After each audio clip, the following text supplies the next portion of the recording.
এই যে আমার সবজিটা কত সুন্দর কালার এসেছে।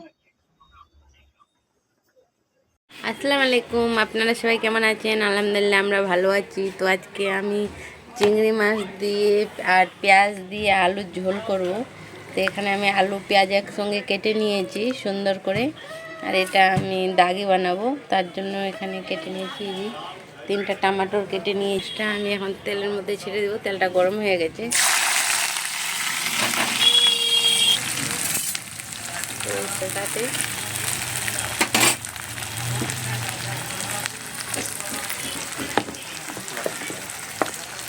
তো ভাজার জন্য আমি এখানে একটু চিংড়ি মাছটাকে ভাজার জন্য একটু হলদি দিয়ে দেবো।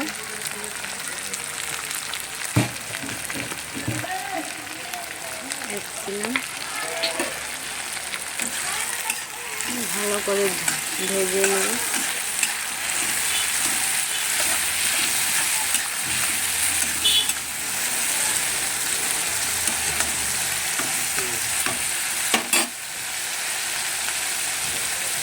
মাছটা আমার ভাজা হয়ে গেছে, তুলে নিয়েছি। এখন ওই পেঁয়াজটা ছেড়ে দেবো।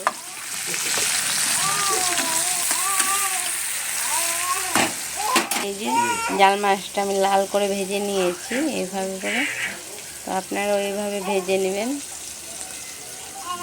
এই মশলাটাকে আমি কষিয়ে নিয়েছি ভালো করে। এর মধ্যে আমি আদা রসুন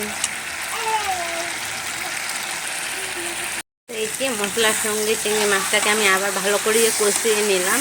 এখন এই যে মশলাটা আর মাছটা ছেড়ে দিয়েছে। এই পর্যায়ে আমি এখন আলু পেঁয়াজটা এর সঙ্গে দিয়ে দেবো।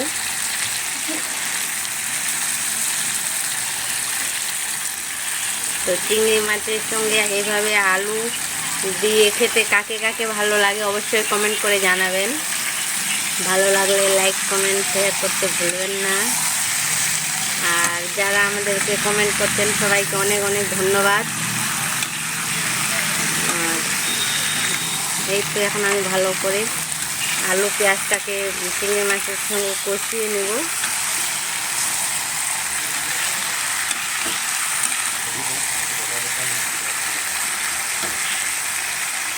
সবজিটা আমার পুরোপুরি রেডি হয়ে গেছে।